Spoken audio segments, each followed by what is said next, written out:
बेटा, मुझे कसकर पकड़े रहना। यह मुंबई में मानसून की एक तूफानी रात थी।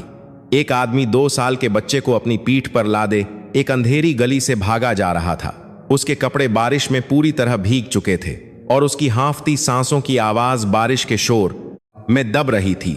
उस आदमी की आंखों में डर और संकल्प एक साथ झलक रहे थे। वह पीछे मुड़कर नहीं देख सकता था। अगर वह पीछे मुड़ता तो वे दोनों मारे जाते। आखिर इन दोनों की क्या कहानी है? कहानी शुरू करने से पहले कृपया हमारे चैनल को सब्सक्राइब करें और इस वीडियो को लाइक करें और हमें कमेंट में बताएं कि आप यह कहानी कहां से सुन रहे हैं। हम आपके लिए वहां ढेर सारा प्यार और शुभकामनाएं भेजेंगे। यह कहानी 30 साल पहले की है। मुंबई के दिल में आसमान को छूती हुई सूर्यवंशी ग्रुप की मुख्यालय की इमारत खड़ी थी। यह भारत के शीर्ष 10 व्यापारिक घरानों में से एक था और इसके शिखर पर थे चेयरमैन विक्रम सिंह सूर्यवंशी। सिर्फ 38 साल की उम्र में वह इस विशाल समूह के प्रमुख थे। चेयरमैन विक्रम सिंह की एक प्यारी पत्नी और 2 साल का बेटा रोहन था। बच्चा बिल्कुल अपने पिता पर गया था। उसकी आंखें तारों की तरह चमकती थीं। चेयरमैन अपने व्यस्त समय के बावजूद हर शाम अपने बेटे को गोद में बिठाकर कहानियों की किताबें पढ़कर सुनाते थे। हमारा रोहन बिल्कुल अपने पापा की तरह होशियार है और आपकी तरह जिद्दी भी होगा, उनकी पत्नी ने प्यार से छेड़ते हुए कहा और उनके चेहरे पर एक खुशहाल मुस्कान फैल गई। यह एक शांतिपूर्ण और प्यार भरा परिवार था, लेकिन इस खुशी पर एक गहरा साया मंडरा रहा था। चेयरमैन के बड़े भाई अजय सिंह सूर्यवंशी, जो 43 साल के थे, ने एक दिन भी यह स्वीकार नहीं किया था कि उनका छोटा भाई चेयरमैन की कुर्सी पर बैठा है। मैं बड़ा भाई हूं तो वह चेयरमैन कैसे बन सकता है? अजय ने शराब का गिलास नीचे रखते हुए अपने दांत पीसे। जिस दिन उनके पिता ने मरते समय प्रबंधन की बागडोर छोटे भाई को सौंपी थी, उसी दिन से उसके दिल में एक जहरीली महत्वाकांक्षा ने जन्म ले लिया था। अजय का भी एक 3 साल का बेटा था, अर्जुन। वह अक्सर अपने छोटे बेटे को देखते हुए बुदबुदाता था, अर्जुन, यह कंपनी असल में हमारी है। पापा इसे तुम्हारे लिए जरूर वापस लाएंगे। 3 साल का बच्चा इसका मतलब क्या समझता? लेकिन अजय की आंखों में एक डरावनी गंभीरता थी।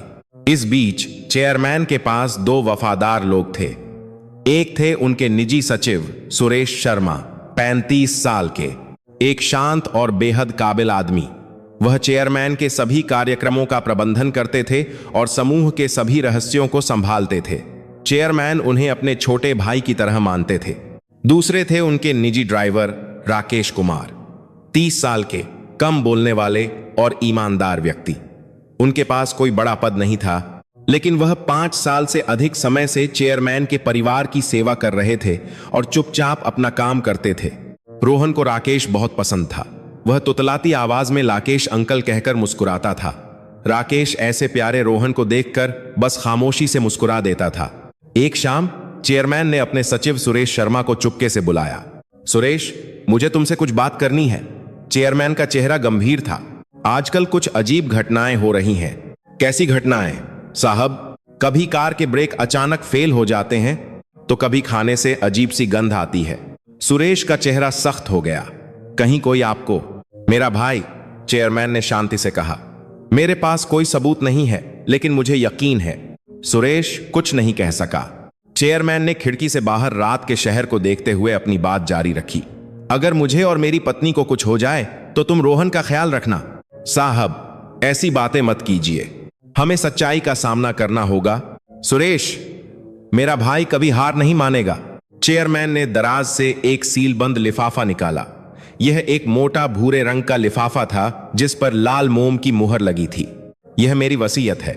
इसमें लिखा है कि मेरी सारी संपत्ति रोहन के नाम होगी। साहब, लेकिन एक शर्त है।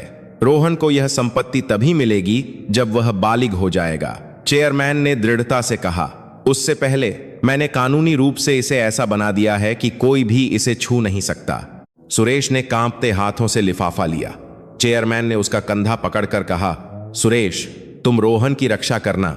उसे कभी भी मेरे भाई के हाथों में मत जाने देना। मैं अपनी जान देकर भी उसकी रक्षा करूंगा साहब। कुछ दिनों बाद चेयरमैन और उनकी पत्नी की कार एक पहाड़ी रास्ते से चट्टान से नीचे गिर गई। पुलिस ने इसे ब्रेक फेल होने के कारण हुआ एक हादसा बताया, लेकिन सुरेश जानता था यह कोई हादसा नहीं था। यह वही हुआ था जिसका चेयरमैन को अंदेशा था।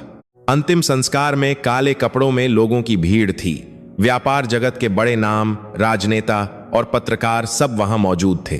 उनके बीच से अजय धीरे धीरे आगे बढ़ा। उसके होठों पर एक हल्की सी मुस्कान थी। मेरे बेचारे छोटे भाई। अजय ने तस्वीर के सामने सिर झुकाया, लेकिन उसकी आंखों में दुहक के बजाय एक ठंडी गणना थी। सुरेश ने उस नजर को साफ साफ देखा था। 2 साल का रोहन नहीं समझ पा रहा था कि उसके मम्मी पापा एक ठंडी तस्वीर में क्यों हैं। वह बस अजनबियों की भीड़ में रो रहा था। राकेश बच्चे को गोद में लेकर चुप करा रहा था। छोटे साहब, रोइए मत, अंकल यहां हैं। लेकिन बच्चे का रोना आसानी से नहीं रुक रहा था। अंतिम संस्कार खत्म होते ही अजय ने एक आपातकालीन बोर्ड बैठक बुलाई। मेरा भाई अचानक चला गया, इसलिए अब मैं कंपनी संभालूंगा। किसी ने विरोध नहीं किया, या यूं कहें कोई विरोध कर नहीं सकता था। बोर्ड के आधे सदस्य पहले से ही अजय के पक्ष में थे। सुरेश ने अपने दांत भींच लिए। वसीयत थी, लेकिन जब तक रोहन बालिग नहीं हो जाता वह प्रभावी नहीं थी। फिलहाल अजय को रोकने का कोई रास्ता नहीं था। इस तरह सूर्यवंशी ग्रुप अजय सिंह सूर्यवंशी के हाथों में चला गया। 2 साल का छोटा साहब एक ही रात में अनाथ हो गया था। उसने अपने माता पिता को खो दिया, अपनी कंपनी खो दी, और उसके पास बचा था तो बस एक सील बंद लिफाफा और 2 लोग जो इस राज्य को जानते थे। अंतिम संस्कार के 1 हफ्ते बाद सूर्यवंशी ग्रुप की मुख्यालय की सबसे ऊपरी मंजिल पर स्थित चेयरमैन के दफ्तर में अब अजय सिंह सूर्यवंशी बैठा था। वह चमड़े की कुर्सी में धंसकर खिड़की से बाहर देख रहा था। मुंबई के ऊंचे ऊंचे भवन उसकी नजरों के सामने थे। यह हमेशा से मेरी जगह थी, अजय ने खुद से कहा। उसके होठों के कोने ऊपर उठ गए। उसके भाई की कुर्सी, उसके भाई का नजारा, अब सब उसका था। लेकिन उसकी यह खुशी ज्यादा देर नहीं टिकी। कानूनी टीम के प्रमुख ने एक जरूरी रिपोर्ट पेश की। चेयरमैन साहब, आपको एक बात जाननी होगी। क्या है? दिवंगत पूर्व चेयरमैन ने एक वसीयत छोड़ी है। अजय की आंखें चमक उठीं। वसीयत? क्या लिखा है उसमें? उनकी सारी संपत्ति उनके बेटे रोहन के नाम है। क्या? अजय का चेहरा पल भर में बिगड़ गया। मजाक कर रहे हो? वह सिर्फ 2 साल का है। इसीलिए एक शर्त है। यह वसीयत तभी प्रभावी होगी जब वारिस बालिग हो जाएगा। कानूनी प्रमुख ने दस्तावेज आगे बढ़ाते हुए कहा। उससे पहले किसी को भी उस संपत्ति को छूने की इजाजत नहीं है। यह कानूनी रूप से बंद है। अजय ने गुस्से में दस्तावेज छीन कर पढ़ा। जैसे जैसे वह पढ़ता गया, उसका चेहरा गुस्से से लाल पीला होता गया। यह क्या बकवास है? इसका मतलब है कि मैं चेयरमैन होने के बावजूद संपत्ति को हाथ नहीं लगा सकता? फिलहाल तो यही स्थिति है साहब। अजय ने दस्तावेज मेज पर फेंक दिए। उसका हाथ गुस्से से कांप रहा था। वह छोटा सा बच्चा क्या जानता है? मेरा भाई मरकर भी मुझे रोक रहा है। उस रात अजय अकेले शराब पीते हुए सोच में डूब गया। वसीयत की वजह से वह संपत्ति हासिल नहीं कर सकता, लेकिन अगर वारिस ही गायब हो जाए तो? अगर कोई वारिस ही ना हो तो संपत्ति का क्या होगा? अजय ने धीरे धीरे अपना गिलास नीचे रखा। उसके होठों पर एक ठंडी मुस्कान फैल गई। अगर वह बच्चा ही ना रहे तो सब कुछ मेरा हो जाएगा। अगली सुबह अजय ने सुरेश शर्मा को बुलाया। सुरेश को अब नए चेयरमैन के अधीन काम करना था। बाहर से वह सिर झुकाए हुए था, लेकिन अंदर ही अंदर वह अपने दांत पीस रहा था। बुलाया साहब? सुरेश, तुम होशियार आदमी हो, है ना? यह तो आपका बड़प्पन है साहब। अजय खिड़की के पास खड़ा था। उसकी पीठ सुरेश की तरफ थी। उस लड़के के बारे में, मेरे भाई के बेटे के बारे में। सुरेश का दिल जोर से धड़क उठा। रोहन, छोटे साहब की बात कर रहे हैं। छोटे साहब, अब उस पदवी की कोई जरूरत नहीं है। अजय धीरे धीरे मुड़ा। उसकी आंखें सांप की तरह ठंडी थीं। वह मेरी राह का कांटा है। साहब, आप क्या कह रहे हैं? तुम वसीयत के बारे में जानते हो, है ना? जब वह बड़ा होगा तो सब कुछ ले जाएगा। सुरेश ने जवाब नहीं दिया। उसका दिल पागलों की तरह धड़क रहा था। अजय एक कदम आगे बढ़ा। उसे रास्ते से हटा दो। क्या? उस बच्चे को रास्ते से हटाने के लिए कह रहे हैं? सुरेश को अपने कानों पर यकीन नहीं हुआ। साहब, आप 1-2 साल के बच्चे को मारने के लिए कह रहे हैं? चाहे कुछ भी हो, इसमें क्या दिक्कत है? इसे एक हादसा दिखा दो। तुम होशियार हो, अजय ने लापरवाही से कहा, जैसे वह किसी फाइल पर दस्तखत करने का आदेश दे रहा हो। जब उसके मां बाप एक हादसे में मर सकते हैं तो बेटा भी मर सकता है। कौन शक करेगा? सुरेश की पीठ पर ठंडा पसीना बहने लगा। साहब, कृपया दोबारा सोचिए। वह बस एक बच्चा है। वह बच्चा नहीं है। वह मेरी तरक्की की राह में एक बाधा है। अजय की आवाज तेज हो गई। सुरेश, तुम मेरी तरफ हो या अपने मरे हुए बॉस की तरफ? चेयरमैन के दफ्तर में एक भारी खामोशी छा गई। सुरेश ने इस पल की उम्मीद नहीं की थी, या शायद की थी, लेकिन इतनी जल्दी नहीं। अजय ने मेज की दराज से एक फाइल निकाली। यह तुम्हारी फाइल है, तुम्हारी जासूसी करवाई है मैंने। क्या? मुझे पता है तुम मेरे भाई के कितने वफादार थे, लेकिन मैं भी दिल का बुरा नहीं हूं, अजय ने फाइल हिलाते हुए कहा। बस इस बार मेरा कहा मान लो, मैं तुम्हारा अतीत भुला दूंगा, तुम्हारी नौकरी भी पक्की रहेगी। सुरेश ने फाइल को देखा। मुझे सोचने के लिए थोड़ा वक्त दीजिए, 3 दिन देता हूं, 3 दिन के अंदर यह काम हो जाना चाहिए। अजय ने हाथ हिलाया। अब जाओ। सुरेश चेयरमैन के दफ्तर से बाहर निकला। कॉरिडोर में चलते हुए उसने अपनी मुट्ठी भींच ली। नाखून उसकी हथेली में चुभ रहे थे।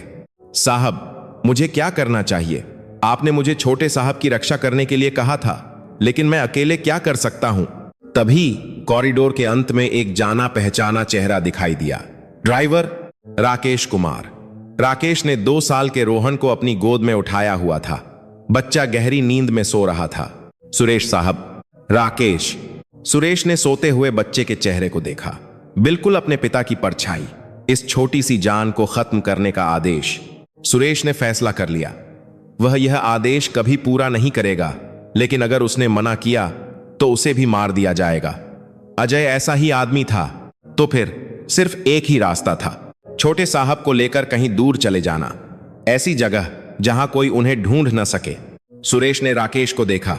यह आदमी जो चुपचाप बच्चे को गोद में लिए खड़ा था, 10 साल से ज्यादा समय से चेयरमैन के परिवार के साथ था। राकेश जी। जी, आज रात आपके पास वक्त है? राकेश ने सिर हिलाया। दोनों आदमियों की आंखें मिलीं। बिना कुछ कहे वे समझ गए, अब फैसला करने का वक्त आ गया था। उस रात सुरेश ने राकेश को मुख्यालय की बेसमेंट पार्किंग में बुलाया। एक सुनसान कोना जहां सिर्फ इमरजेंसी लाइट की हल्की रोशनी थी। राकेश बिना कुछ कहे वहां पहुंचा। उसकी गोद में सोता हुआ रोहन था। राकेश जी, शुक्रिया इस वक्त आने के लिए। क्या बात है साहब? सुरेश ने चारों ओर देखा। जब उसे यकीन हो गया कि कोई नहीं है, तो उसने धीमी आवाज में कहा, मैं सीधे मुद्दे पर आता हूं। जी कहिए। नए चेयरमैन ने छोटे साहब को रास्ते से हटाने का आदेश दिया है। राकेश की आंखें फैल गईं। यह आप क्या कह रहे हैं? वसीयत की वजह से। सुरेश ने अपनी जेब से भूरा लिफाफा निकाला, वही मोटा लिफाफा जिस पर लाल मुहर लगी थी। दिवंगत साहब ने अपनी सारी संपत्ति छोटे साहब के नाम कर दी है। राकेश ने लिफाफे को देखा तो वह आदमी सोचता है कि अगर छोटे साहब नहीं रहेंगे तो सारी संपत्ति उसकी हो जाएगी। सुरेश की आवाज कांप रही थी। उसने मुझे 3 दिन का वक्त दिया है, इसे एक हादसा दिखाने के लिए कहा है। राकेश ने अपनी गोद में सो रहे बच्चे को देखा। 2 साल का बच्चा जो शांति से सो रहा था। इस मासूम के साथ ऐसा कैसे? मैं यह आदेश नहीं मान सकता, सुरेश ने दृढ़ता से कहा। लेकिन अगर मैं मना करता हूं तो मैं भी मारा जाऊंगा। नया चेयरमैन ऐसा ही है। बेसमेंट पार्किंग में एक भारी खामोशी छा गई। सिर्फ ट्यूबलाइट के भिन भिनाने की आवाज आ रही थी। सुरेश ने पहले बोलना शुरू किया। राकेश जी, मुझे आपसे एक मदद चाहिए। हुक्म कीजिए साहब। आप छोटे साहब को लेकर यहां से चले जाइए। राकेश ने सिर उठाया। मैं? किसी ऐसी जगह जहां कोई आपको न जानता हो, जहां कोई आपको ढूंढ न सके। सुरेश ने सीलबंद लिफाफा राकेश को दिया।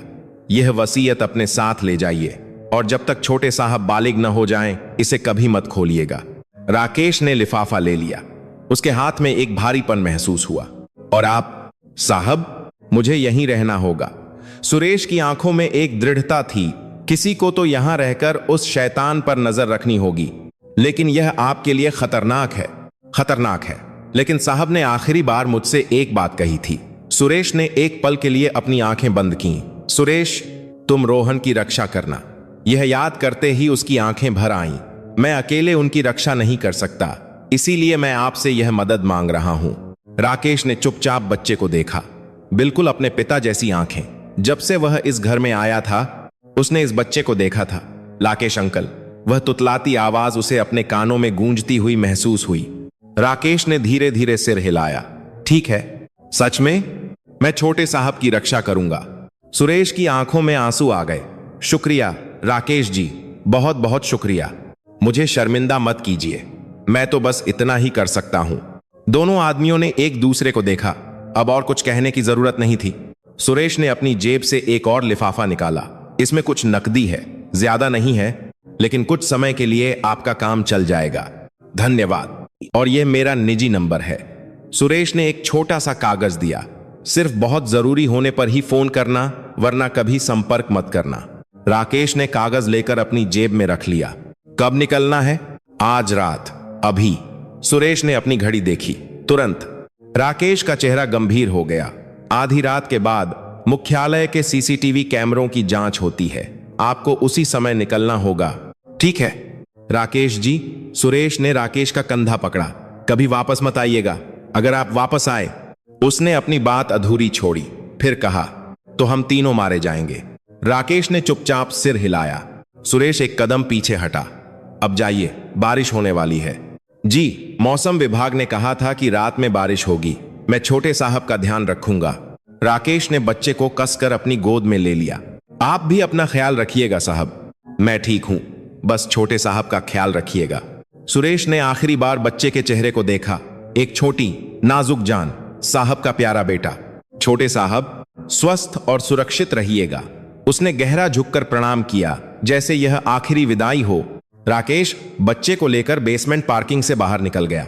सुरेश उसकी पीठ को तब तक देखता रहा जब तक वह अंधेरे में गायब नहीं हो गया। साहब, क्या आप देख रहे हैं? मैंने वह किया जो मैं कर सकता था। अब छोटे साहब राकेश जी के हाथों में हैं। सुरेश ने अपने आंसू पोंछे और मुड़ गया। उसे भी अपना काम करना था।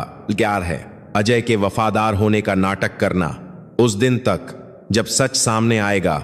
इस बीच राकेश इमारत से बाहर आया। आसमान से बूंदें गिरने लगी थीं। पहले एक दो बूंदें, फिर वे मोटी धार में बदल गईं।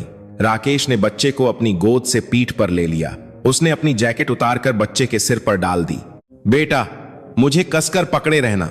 बच्चे ने नींद में राकेश की गर्दन को कसकर पकड़ लिया। राकेश ने चलना शुरू कर दिया। यह बारिश की रात थी, 30 साल पहले, जब एक ड्राइवर ने 2 साल के छोटे साहब को अपनी पीठ पर लादकर भागना शुरू किया था। वह नहीं जानता था कि वह कहां जा रहा है। वह नहीं जानता था कि वह कब वापस आ पाएगा, या फिर वह यह भी नहीं जानता था कि वह कभी वापस आ भी पाएगा या नहीं। लेकिन एक बात तय थी, उसे इस बच्चे को बचाना था। राकेश ने अपने दांत भींचे और अंधेरे में दौड़ पड़ा। बारिश के पानी और आंसुओं में फर्क करना मुश्किल था जो उसके गालों पर बह रहे थे। और इस तरह एक लंबी रात की शुरुआत हुई। राकेश पूरी रात दौड़ता रहा। बारिश तेज होती गई और उसके कपड़े पूरी तरह भीग गए, लेकिन वह रुक नहीं सकता था। उसकी पीठ पर मौजूद बच्चा ठंड से कांप रहा था। बस थोड़ा और, छोटे साहब। राकेश ने बड़ी सड़कों से बचते हुए गलियों और मोहल्लों का रास्ता चुना। क्या पता कोई पीछा कर रहा हो। सुबह होने तक वह मुंबई के बाहरी इलाके के एक छोटे से बस टर्मिनल पर पहुंचा। राकेश ने भीगे हुए पैसे निकालकर एक बस का टिकट खरीदा। उसे कोई फर्क नहीं पड़ता था कि बस कहां जा रही है, बस मुंबई से दूर होनी चाहिए। कहां जाना है? सबसे दूर की जगह का टिकट दे दीजिए। टिकट काउंटर वाले ने उसे अजीब नजरों से देखा। एक भीगा हुआ आदमी एक बच्चे को गोद में लिए हुए। उत्तराखंड की तरफ जाने वाली आखिरी बस है, वहीं दे दीजिए। राकेश ने टिकट लिया और बस में चढ़ गया। खाली बस की सबसे पिछली सीट पर बैठ गया। उसने बच्चे को गोद में लेकर अपनी भीगी जैकेट से ढक दिया। छोटे साहब, अब थोड़ा आराम कर लीजिए। बस चल पड़ी। अंधेरी खिड़की से बाहर मुंबई की रोशनियां धीरे धीरे दूर होती जा रही थीं। राकेश उन रोशनियों को देखते हुए सोचने लगा, अब वापसी का कोई रास्ता नहीं है। 10 साल से ज्यादा की नौकरी, किराए का छोटा सा कमरा, सब कुछ पीछे छूट गया है। लेकिन उसे कोई पछतावा नहीं था। उसकी गोद में बच्चा शांति से सांस ले रहा था। अगर मैं इस बच्चे को बचा सका तो बस इतना ही काफी है। उधर अगली सुबह सूर्यवंशी ग्रुप के मुख्यालय में हड़कंप मच गया। चेयरमैन साहब, गजब हो गया। सुरक्षा प्रमुख अजय के दफ्तर में दौड़ता हुआ आया। क्या है, सुबह सुबह इतना शोर क्यों? रोहन, छोटे साहब गायब हैं। अजय की आंखें चमक उठीं। क्या? कल रात से उनका कोई पता नहीं है, और ड्राइवर राकेश कुमार भी उनके साथ गायब है। अजय अपनी जगह से उछल पड़ा। उसका चेहरा गुस्से से लाल हो गया। सुरेश शर्मा, फौरन अंदर आओ। सुरेश अंदर आया। वह सब कुछ जानता था, लेकिन उसके चेहरे पर कोई भाव नहीं था। बुलाया साहब, यह तुमने करवाया है ना? अजय ने आगे बढ़कर सुरेश का कॉलर पकड़ लिया। तुमने उस ड्राइवर को यह सब करने के लिए कहा है? मुझे समझ नहीं आ रहा आप क्या कह रहे हैं, सुरेश ने शांति से जवाब दिया। मैं कल पूरी रात मुख्यालय में ही था, आप सीसीटीवी फुटेज देख सकते हैं। तो फिर यह किसने किया? उस मामूली ड्राइवर ने अकेले? यह तो मैं भी नहीं जानता। अजय ने सुरेश को धक्का दिया। उन्हें ढूंढो, पूरे देश में ढूंढो, लेकिन उस लड़के को मेरे सामने लाओ। जी साहब। सुरेश ने सिर झुकाया और बाहर आ गया। कॉरिडोर में चलते हुए उसके होठों पर एक हल्की सी मुस्कान आ गई। राकेश जी, आप सुरक्षित निकल गए, अब मेरा काम है वक्त बर्बाद करना। सुरेश ने एक टीम बनाई और एक दिखावटी खोज शुरू कर दी। उसने गलत जगहों पर तलाशी करवाई और झूठी जानकारी फैलाई। एक गवाह ने उन्हें पुणे की तरफ देखा है। देहरादून में किसी ने वैसे ही दिखने वाले आदमी को देखने की सूचना दी है। यह सब झूठ था। जांच एक पहेली बन गई और वक्त बीतता गया। अजय गुस्से में था, लेकिन उसके पास कोई चारा नहीं था। तुम लोग 1-2 साल के बच्चे को नहीं ढूंढ सकते? माफ कीजिए साहब, हम और कोशिश करेंगे। रहने दो, उसे मरा हुआ मान लो। अजय ने हाथ हिलाया। वैसे भी 2 साल का बच्चा अकेले कैसे बचेगा? भूख से मर जाएगा या ठंड से? अजय ने खुद को यकीन दिला दिया, बच्चा मर चुका है, अब कोई वारिस नहीं है तो संपत्ति मेरी है। उसने बच्चे को खोजना बंद कर दिया। इस तरह खोज बिना किसी नतीजे के खत्म हो गई। लेकिन बच्चा जिंदा था। उत्तराखंड की पहाड़ियों में एक छोटा सा गांव। राकेश ने एक छोटा सा कमरा किराए पर लिया और बच्चे के साथ रहने लगा। शुरुआत में बहुत मुश्किल था, न पैसे थे न कोई जानने वाला। राकेश ने जो भी काम मिला वह किया। दिन में वह कंस्ट्रक्शन साइट पर मजदूरी करता और रात में चौकीदारी। 2 साल के बच्चे को छोड़ने की कोई जगह नहीं थी, इसलिए वह उसे कंस्ट्रक्शन साइट पर भी ले जाता था। भाई साहब, यह कौन है? मेरा भतीजा है। कुछ मजबूरियों की वजह से मुझे इसे पालना पड़ रहा है। लोग कानाफूसी करते, लेकिन राकेश को कोई परवाह नहीं थी। छोटे साहब, आप यहीं बैठकर इंतजार कीजिए, अंकल काम खत्म करके खाना खाने चलेंगे। हम राकेश अंकल। बच्चा बहुत आज्ञाकारी था। वह धूल में बैठकर टहनियों से चित्र बनाता और अपने अंकल का इंतजार करता। यह देखकर राकेश का दिल दुखता था। एक अमीर घराने का वारिस धूल में बैठा है, साहब देखते तो कितना दुख होता। छोटे साहब, मुझे माफ कर दीजिए, मैं आपके लिए बस इतना ही कर सकता हूं। लेकिन बच्चा मुस्कुराया। अंकल, भूख लगी है, चलिए खाना खाने चलते हैं। राकेश ने बच्चे का हाथ पकड़ा और एक सस्ते से ढाबे की तरफ चल पड़ा। इस तरह दिन बीतते गए। एक रात बच्चा नींद में रोने लगा। मम्मी, पापा। राकेश ने बच्चे को कसकर गले लगा लिया। छोटे साहब, कोई बात नहीं, अंकल यहां हैं। मम्मी की याद आ रही है। मुझे पता है, मुझे पता है। राकेश की आंखों में भी आंसू आ गए। 2 साल का बच्चा क्या समझेगा, वह तो बस अपने मम्मी पापा को याद कर रहा था। राकेश ने फैसला किया, उसे इस बच्चे को एक नई जिंदगी देनी होगी। अब वह छोटे साहब नहीं, बल्कि एक आम बच्चा होगा। उस दिन से राकेश ने बच्चे को अपना बेटा कहना शुरू कर दिया। रोहन, हम अब से तुम मुझे पापा कहना। पापा? हाँ पापा। बच्चे ने हैरानी से सिर हिलाया। राकेश, अंकल पापा हैं? हाँ, अब से मैं तुम्हारा पापा हूं और तुम मेरे बेटे हो। बच्चे ने कुछ देर सोचा, फिर मुस्कुरा दिया। पापा। इस एक शब्द से राकेश की आंखों से आंसू बह निकले। माफ कीजिएगा साहब, मैं आपके बेटे को अपने बेटे की तरह पालूंगा। उस दिन तक जब सच सामने आएगा, मैं उसकी रक्षा करूंगा। और इस तरह एक लंबे सफर की शुरुआत हुई। वक्त गुजरता गया। 1 साल, 5 साल, 10 साल बीत गए। उत्तराखंड के पहाड़ी गांव के उस छोटे से कमरे में राकेश और रोहन बाप बेटे की तरह रहते थे।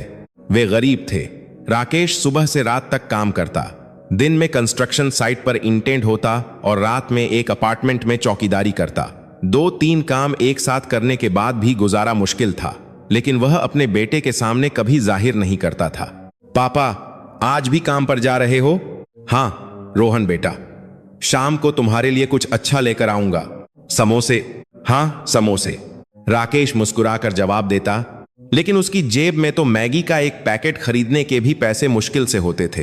फिर भी वह अपना वादा निभाता। शाम को वह एक प्लेट समोसे लेकर घर आता। वाह समोसे! रोहन खुशी से खिल उठता। राकेश उसकी मुस्कान देखकर अपनी सारी थकान भूल जाता था। इस बच्चे की मुस्कान के लिए मैं कुछ भी कर सकता हूं। जब रोहन ने स्कूल जाना शुरू किया तो एक दिन उसने पूछा, पापा मेरी मम्मी नहीं है? राकेश का दिल धक से रह गया।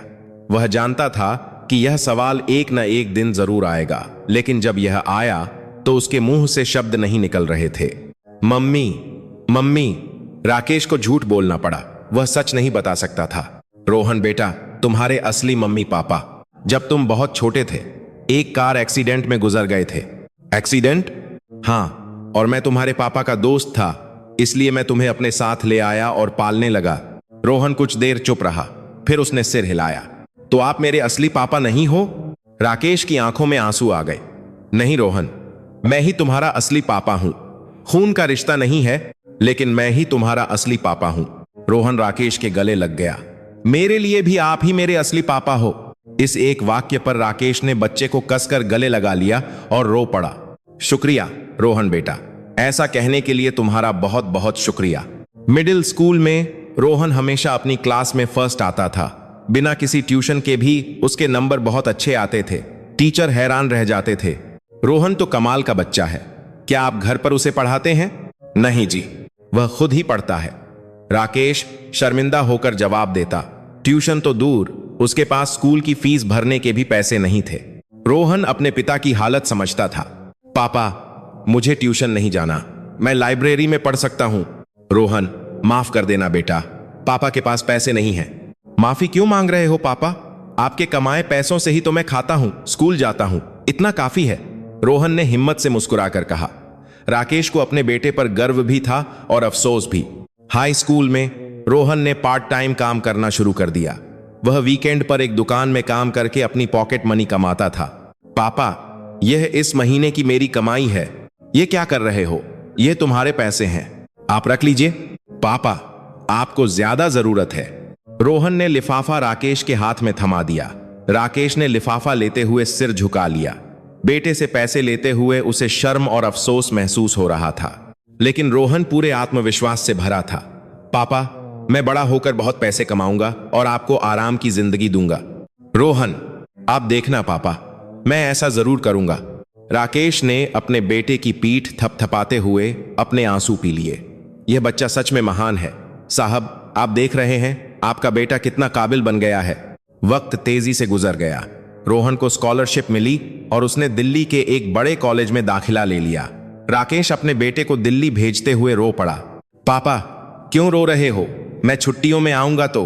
पता है, तुम भी अपना ध्यान रखना, ज्यादा मेहनत मत करना। रोहन ने अपने पिता को कसकर गले लगा लिया। कॉलेज के 4 साल रोहन ने एक दिन भी आराम नहीं किया। दिन में क्लास करता और रात में ट्यूशन पढ़ाता। वह अपनी कमाई का आधा हिस्सा अपने पिता को भेजता था। राकेश जब भी वह पैसे लेता उसकी आंखों में आंसू आ जाते। पापा, मैंने पैसे भेजे हैं, कुछ अच्छा खा लेना। अरे बेटा, तुम अपने ऊपर खर्च करो, मुझे क्यों भेजते हो? आपने इतनी मेहनत की है पापा, अब मेरी बारी है। इस तरह कॉलेज खत्म होने का वक्त आ गया। रोहन 32 साल का हो गया था और राकेश 60 का।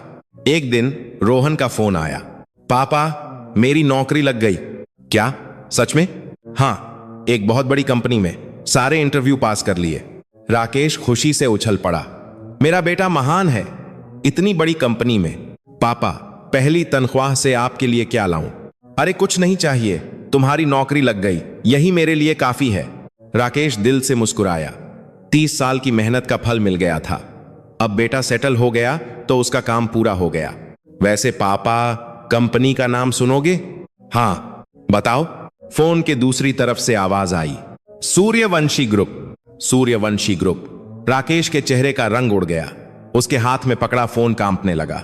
सूर्यवंशी ग्रुप, 30 साल पहले जहां से वह भागा था, रोहन के असली पिता की बनाई हुई कंपनी, और वह जगह जहां रोहन को मारने की कोशिश करने वाला आदमी आज भी मौजूद था।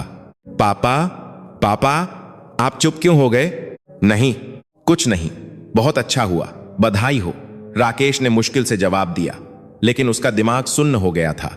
राकेश ने उन्हें ही बधाई हो।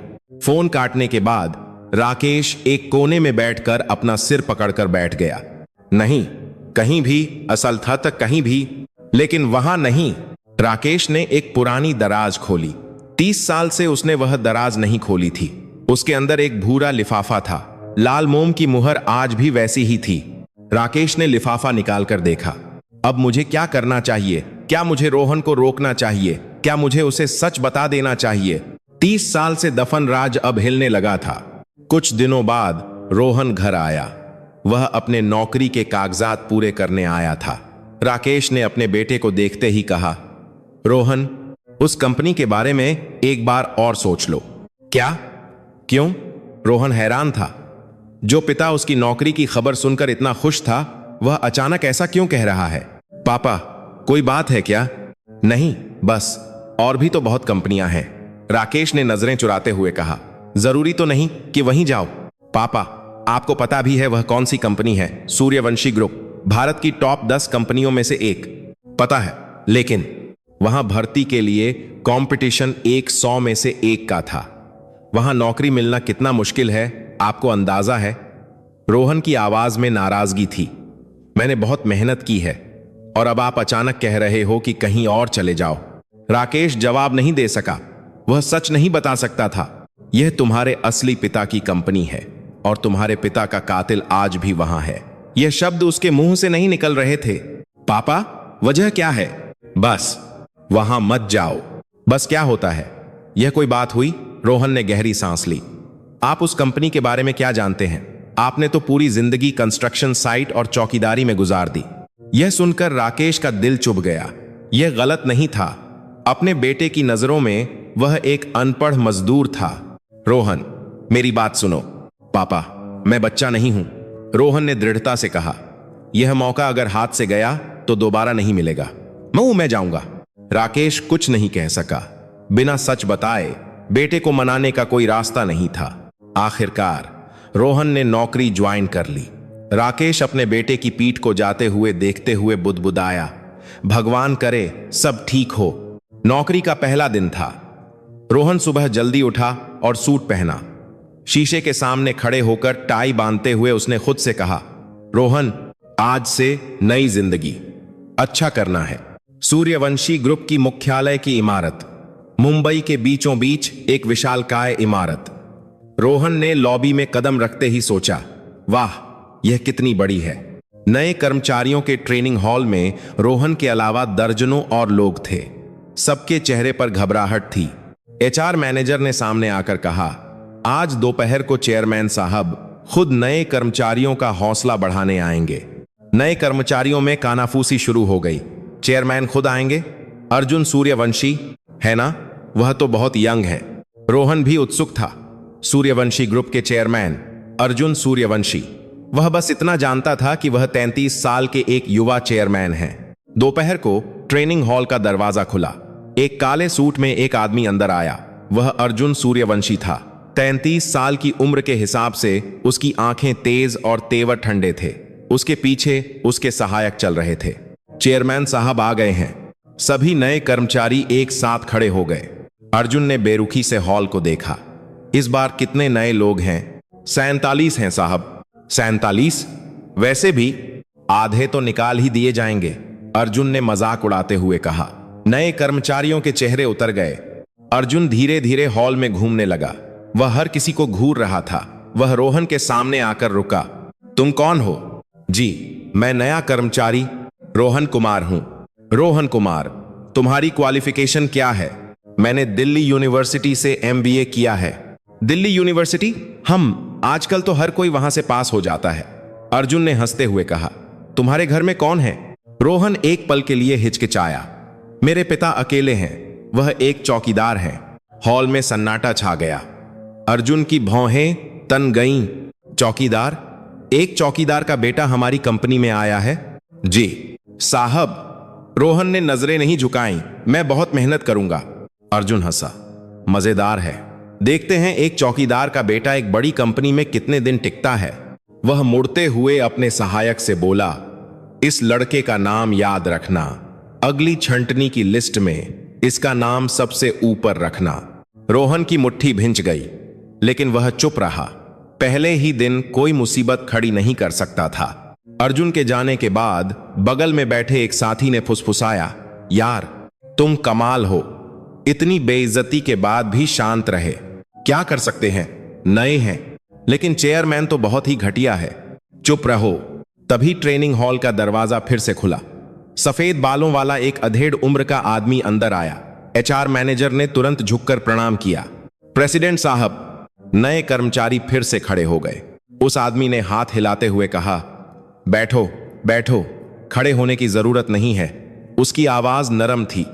चेयरमैन से बिल्कुल अलग माहौल था। मैं सुरेश शर्मा हूं, कंपनी का प्रेसिडेंट। कंपनी के सारे कामकाज मैं ही देखता हूं। सुरेश शर्मा 65 साल के थे, लेकिन उनकी आंखें अब भी तेज और साफ थीं। यह वही नौजवान था जो 30 साल पहले सचिव था और अब प्रेसिडेंट बन गया था। उसने 30 साल तक अजय के नीचे एक वफादार होने का नाटक करते हुए गुजारे थे, उस दिन का इंतजार करते हुए जब सच सामने आएगा। सुरेश ने नए कर्मचारियों को देखा। मुझे लगता है अभी चेयरमैन ने कुछ कठोर बातें कहीं। नए कर्मचारी सहम गए। चिंता मत करो, अपने काम से जवाब दो। सुरेश की नजरें एक पल के लिए रोहन पर टिकीं। कहीं देखा हुआ चेहरा, जानी पहचानी आंखें। सुरेश ने सिर हिलाया, लेकिन इसे ज्यादा तवज्जो नहीं दी। इतने सारे नए लोग हैं, शायद मेरा वहम होगा। मेहनत करो, मुझे तुम लोगों से उम्मीदें हैं। सुरेश के जाने के बाद ट्रेनिंग फिर से शुरू हो गई। रोहन ने अपना मन पक्का कर लिया। चेयरमैन कुछ भी कहे, मुझे कोई फर्क नहीं पड़ता। मैं अपनी काबिलियत से खुद को साबित करूंगा। पापा ने पूरी जिंदगी चौकीदारी करके मुझे पाला है। मुझे सफल होकर उन्हें आराम देना है। उस रात रोहन ने अपने पिता को फोन किया। पापा, पहला दिन ठीक रहा। अच्छा, कंपनी कैसी है? अच्छी है, लेकिन चेयरमैन थोड़ा अजीब है। चेयरमैन? राकेश की आवाज में तनाव आ गया। हाँ, थोड़ा रूखा है, लेकिन प्रेसिडेंट साहब अच्छे आदमी लगते हैं। प्रेसिडेंट?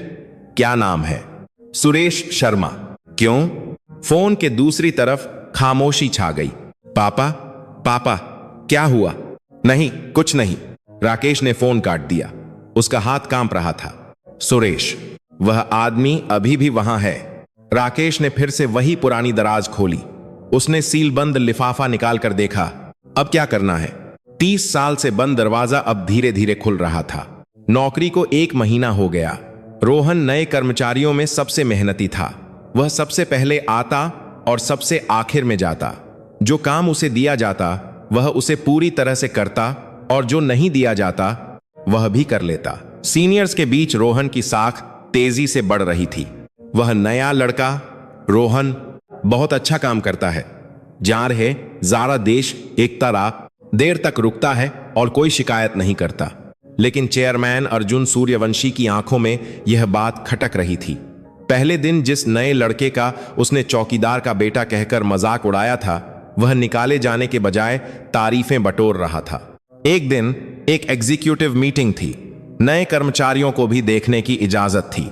अर्जुन ने मीटिंग के बीच में अचानक रोहन को खड़ा किया। ओए नए लड़के। रोहन? जी चेयरमैन साहब, यह प्रोजेक्ट रिपोर्ट तुमने बनाई है? जी साहब। अर्जुन ने रिपोर्ट उठाई और उसे मीटिंग हॉल के फर्श पर फेंक दिया। यह रिपोर्ट है या किसी बच्चे का होमवर्क? मीटिंग हॉल में सन्नाटा छा गया। सब एक दूसरे का मुंह देख रहे थे। इसे दोबारा बनाओ, आज आधी रात तक। साहब, यह रिपोर्ट तो टीम लीडर ने भी। मैंने कहा ना, यह बकवास है तो यह बकवास है। समझ नहीं आया? अर्जुन की आवाज तेज हो गई। जवाब दो। जी साहब। रोहन ने सिर झुका लिया। उसकी मुट्ठी भिंच गई थी, लेकिन वह चुप रहा। यहां बहस करने का मतलब था नौकरी से हाथ धोना। मीटिंग के बाद एक साथी ने आकर कहा, यार तुम ठीक हो? यह तो बहुत ज्यादा था। मैं ठीक हूं। क्या ठीक हो? तुम्हारा चेहरा सफेद पड़ गया था। रोहन ने जबरदस्ती मुस्कुराकर कहा, चलो काम करते हैं, आधी रात तक दोबारा बनानी है। उस रात रोहन अकेला ऑफिस में बैठकर रिपोर्ट दोबारा बना रहा था। एक सीनियर ने उसे देर तक काम करते देखकर कहा, उस रिपोर्ट में कोई कमी नहीं थी। चेयरमैन ने जानबूझकर तुम्हें परेशान किया है, मुझे पता है, लेकिन बॉस जो कहे वह करना पड़ता है। तुम सच में बहुत हिम्मत वाले हो। सीनियर के जाने के बाद रोहन अकेला कीबोर्ड पर काम करता रहा। सुबह के 2 बजे उसने रिपोर्ट पूरी करके ईमेल भेज दी। ऑफिस की लाइट बंद करते हुए उसने देखा कि कोई खड़ा है। वह प्रेसिडेंट सुरेश शर्मा थे। अभी तक गए नहीं? प्रेसिडेंट साहब, आप इतनी रात को? मैं कुछ फाइलें लेने आया था तो देखा लाइट जल रही है। सुरेश ने रोहन को देखा। मैंने आज मीटिंग की बात सुनी। ओह वह चेयरमैन की बातों पर ज्यादा ध्यान मत दो। तुम्हारी पहली रिपोर्ट बहुत अच्छी थी। रोहन हैरान रह गया। प्रेसिडेंट एक नए कर्मचारी की रिपोर्ट भी देखते हैं? शुक्रिया साहब। शुक्रिया की कोई बात नहीं, मैंने सच कहा। सुरेश मुड़ने लगा, फिर रुका। लेकिन तुम्हारा चेहरा, तुम्हें कहीं देखा है मैंने? जी नहीं, शायद मेरा वहम होगा। अब घर जाओ। सुरेश के जाने के बाद रोहन सोचने लगा, कहीं देखा है, इसका क्या मतलब है? उसके बाद भी अर्जुन की बदतमीजी जारी रही। वह हर मीटिंग में रोहन को खड़ा करके बेइज्जत करता। एक चौकीदार का बेटा मीटिंग में क्या कर रहा है? जाकर कॉफी बनाओ। रोहन, इन फाइलों की 500 कॉपी करो 1 घंटे में। ओए नए लड़के, जाकर टॉयलेट साफ करो। यह सब बकवास था। यह किसी नए कर्मचारी का काम नहीं था, लेकिन रोहन चुपचाप सब कुछ करता रहा। उसने कॉफी बनाई, फोटोकॉपी की और टॉयलेट भी साफ किया। एक भी शिकायत नहीं की। उसके साथ ही उसे समझाते, रोहन तुम यह सब क्यों सह रहे हो? शिकायत करो। शिकायत करके क्या होगा? वह चेयरमैन है, लेकिन मुझे इस कंपनी में टिकना है। मैंने पापा से वादा किया है। रोहन की आंखों में एक दृढ़ संकल्प था। पहली तनख्वाह से मुझे पापा को तोहफा देना है, तब तक मुझे कोई नहीं निकाल सकता। सुरेश दूर से यह सब देख रहा था। चेयरमैन से इतनी बेइज्जती सहकर भी जो नौजवान चुपचाप टिका हुआ है, वह उसे असाधारण लगा और उसे बार बार यह ख्याल आता, यह चेहरा मैंने कहां देखा है? कुछ कुछ दिवंगत चेयरमैन साहब जैसा लगता है। नहीं, यह कैसे हो सकता है? सुरेश ने अपना सिर झटक दिया। राकेश के साथ गायब होने के बाद रोहन की कोई खबर नहीं थी। यह बस मेरा वहम है। एक जैसे दिखने वाले लोग हो सकते हैं। एक शाम सुरेश की आदत थी कि वह घर जाने से पहले ऑफिस का एक चक्कर लगाता था। नए कर्मचारियों की डेस्क के पास से गुजरते हुए वह रोहन की डेस्क के सामने रुक गया। डेस्क पर एक छोटा सा फोटो फ्रेम था। सुरेश ने अनजाने में वह फ्रेम उठा लिया। यह एक तस्वीर थी। एक बूढ़ा आदमी और एक नौजवान साथ में खड़े थे। नौजवान रोहन था और उसके बगल में खड़ा बूढ़ा आदमी। सुरेश की सांसें रुक गईं। उसके हाथ कांपने लगे। यह चेहरा 30 साल बीत चुके थे। चेहरे पर झुर्रियां थीं, बाल सफेद हो गए थे, लेकिन यह चेहरा वह कभी नहीं भूल सकता था। राकेश कुमार, वह ड्राइवर जो उस रात छोटे साहब को अपनी पीठ पर लादकर गायब हो गया था। सुरेश फ्रेम हाथ में लिए जड़ हो गया। उसका दिल पागलों की तरह धड़क रहा था। तो फिर यह नौजवान, कहीं यह छोटे साहब तो नहीं? सुरेश के मुंह से कांपती हुई आवाज निकली। 30 साल से जिसे वह ढूंढ रहा था, जिसे वह मरा हुआ समझ चुका था, वह जिंदा है और इसी कंपनी में काम कर रहा है। सुरेश ने फ्रेम नीचे रखा।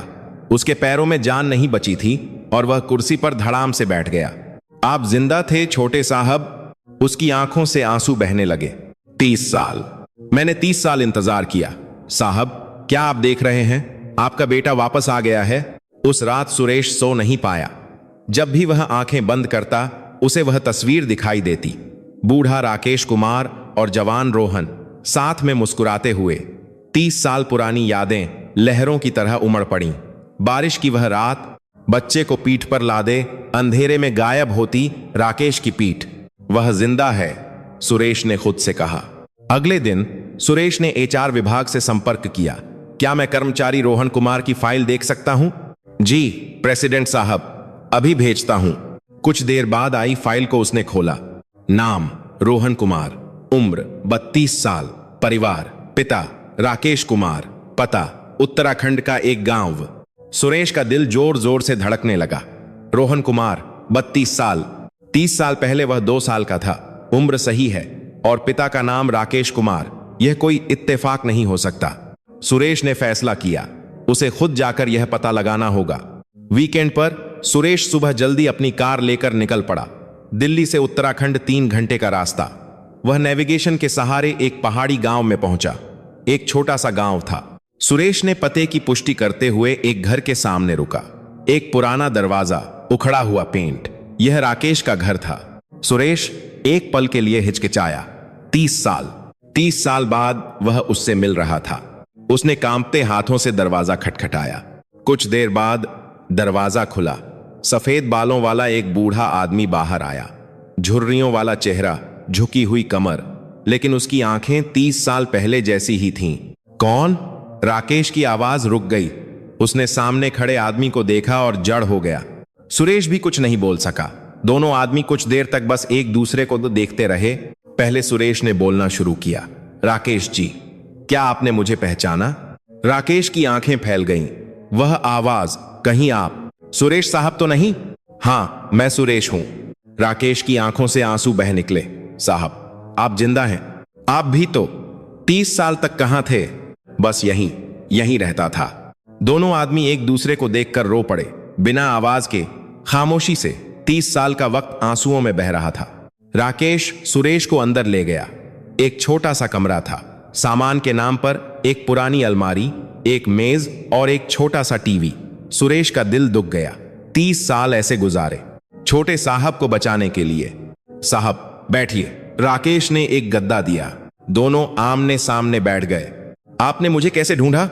मैंने उन्हें कंपनी में देखा, सुरेश ने कहा। छोटे साहब को? राकेश का चेहरा सख्त हो गया। आपने रोहन को देखा? हाँ, वह हमारी कंपनी में एक नए कर्मचारी के तौर पर आया है। राकेश ने गहरी सांस ली। मैंने उसे मना किया था, कहा था कि वहां मत जाओ, लेकिन वह नहीं माना। आपने क्यों मना किया? वह शैतान अभी भी वहां है ना? राकेश की आवाज कांप रही थी।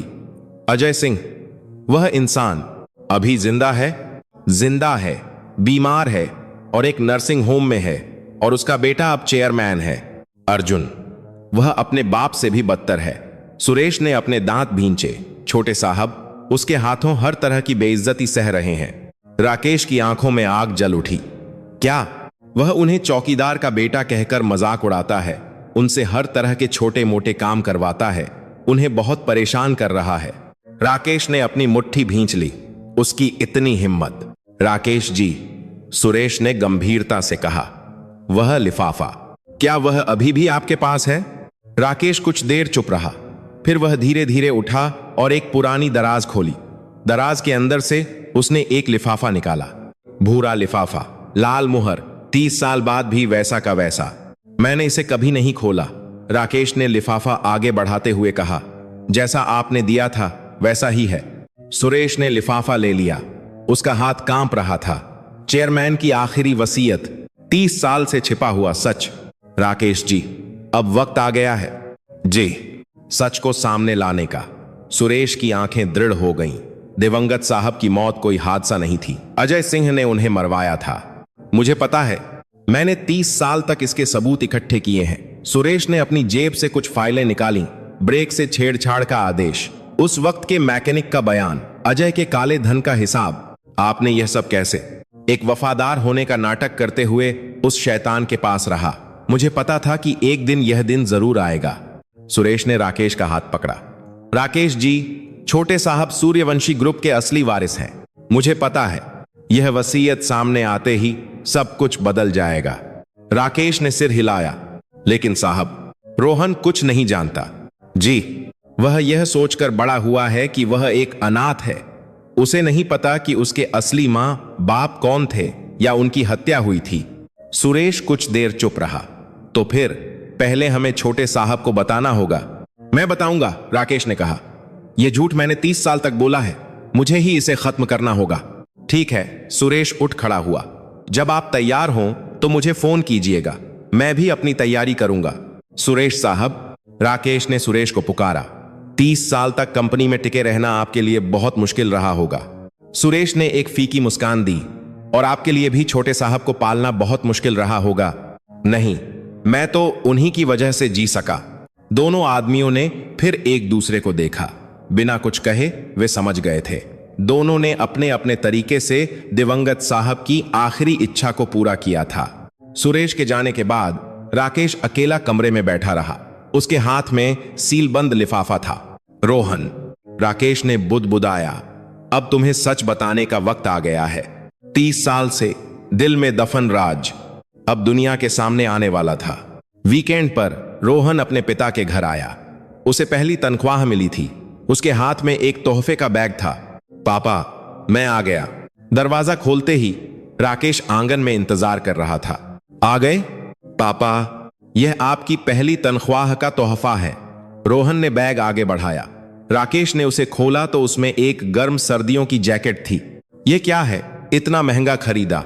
आप हर सर्दियों में ठंड से परेशान रहते हैं ना, इस बार आराम से रहिएगा। राकेश जैकेट को देखते हुए चुप हो गया। उसकी आंखें लाल हो गईं। पापा, क्या हुआ? पसंद नहीं आई? नहीं, शुक्रिया। राकेश ने जबरदस्ती मुस्कुराने की कोशिश की, लेकिन उसकी मुस्कान के पीछे एक भारी दिल छिपा था। आज उसे सच बताना था। रात के खाने के बाद राकेश ने रोहन को कमरे में बुलाया। रोहन, जरा बैठो। हमम, क्या हुआ? रोहन अपने पिता के सामने बैठ गया। राकेश का चेहरा गंभीर था। पापा, कोई बात है क्या? मुझे कुछ कहना है। राकेश ने पुरानी दराज खोली और एक भूरा लिफाफा निकाला, लाल मुहर वाला पुराना लिफाफा। रोहन हैरान था। यह क्या है? यह वह चीज है जिसे मैंने 30 साल से छिपाकर रखा है। राकेश की आवाज कांप रही थी। रोहन, जो मैं कहने जा रहा हूं उसे सुनकर तुम्हें धक्का लगेगा, लेकिन तुम्हें सुनना होगा। रोहन का चेहरा सख्त हो गया। पापा, क्या बात है? आप अचानक ऐसा क्यों कह रहे हैं? मैं तुम्हारा असली पिता नहीं हूं। समय जैसे थम गया। रोहन ने अपने पिता को देखा। क्या तुम मेरे असली बेटे नहीं हो? पापा, यह तो मुझे पता है, आपने बचपन में बताया था। मेरे असली मां बाप एक एक्सीडेंट में। वह भी झूठ था। राकेश की आंखों से आंसू बहने लगे। तुम्हारे असली मां बाप एक्सीडेंट में नहीं मरे थे, उनकी हत्या की गई थी। क्या? रोहन को अपने कानों पर यकीन नहीं हुआ। हत्या? यह आप क्या बकवास कर रहे हैं? रोहन, तुम्हारे असली पिता, राकेश ने अपनी बात जारी रखी, सूर्यवंशी ग्रुप के चेयरमैन थे। रोहन की आंखें फैल गईं। सूर्यवंशी ग्रुप, जिस कंपनी में मैं अभी काम करता हूं? हां, वह कंपनी तुम्हारे असली पिता ने बनाई थी। रोहन कुछ नहीं कह सका। उसका दिमाग सुन्न हो गया था। 30 साल पहले तुम्हारे असली पिता चेयरमैन विक्रम सिंह और तुम्हारी मां की मौत हो गई। राकेश की आवाज भर्रा गई। आधिकारिक तौर पर यह एक एक्सीडेंट था, लेकिन सच कुछ और था। तो फिर किसने? चेयरमैन के बड़े भाई अजय सिंह ने। राकेश ने अपने दांत भींचे। उस आदमी ने कंपनी पर कब्जा करने के लिए अपने छोटे भाई और भाभी को मरवा दिया। रोहन का हाथ कांपने लगा। और उसने तुम्हें भी मारने की कोशिश की। मुझे? तुम्हारे पिता ने एक वसीयत छोड़ी थी, अपनी सारी संपत्ति तुम्हारे नाम। राकेश ने लिफाफा आगे बढ़ाया। यह वही वसीयत है। 30 साल से मैंने इसे संभाल कर रखा है। रोहन ने कांपते हाथों से लिफाफा लिया। लाल मुहर, पुराना, लेकिन बिना खुले हुए। अजय ने अपने सचिव को तुम्हें खत्म करने का आदेश दिया। सचिव? सुरेश शर्मा, जो अब सूर्यवंशी ग्रुप के प्रेसिडेंट हैं? रोहन का दिमाग उलझ गया। सुरेश शर्मा, कंपनी में जो आदमी उसका ध्यान रखता था। लेकिन सुरेश साहब चेयरमैन के वफादार थे। उन्होंने वह आदेश मानने से इनकार कर दिया। तो फिर उन्होंने तुम्हें मुझे सौंप दिया, भाग जाने के लिए। राकेश के आंसू उसके गालों पर बहने लगे। वह बारिश की रात थी। मैंने 2 साल के तुम्हें अपनी पीठ पर लादा और भाग गया। उसी पल रोहन के दिमाग में कुछ कौंधा। बचपन में सपने में देखा हुआ एक दृश्य, बारिश की रात, किसी की पीठ पर बैठकर भागना। वह सपना नहीं था, वह सच था। मुझे माफ कर दो रोहन। राकेश ने सिर झुका लिया। 30 साल तक झूठ बोलने के लिए मुझे माफ कर दो। रोहन कुछ नहीं कह सका। उसका दिमाग बहुत उलझन में था। उसके मां बाप की हत्या हुई थी। वह एक अमीर घराने का वारिस है। जिस कंपनी में वह काम करता है वह उसके पिता की है। पापा, रोहन की आवाज कांप रही थी। मैं अभी किस पर यकीन करूं? यह सब सच है, इसमें कुछ भी झूठ नहीं है। राकेश ने रोहन का हाथ पकड़ा। सुरेश साहब ने 30 साल तक सबूत इकट्ठे किए हैं। इस बात के सबूत कि अजय ने चेयरमैन को मरवाया था। तो अब हम क्या करें? सच को सामने लाना है। राकेश की आंखें दृढ़ हो गईं। तुम्हारे मां बाप के साथ हुए अन्याय का बदला लेना है।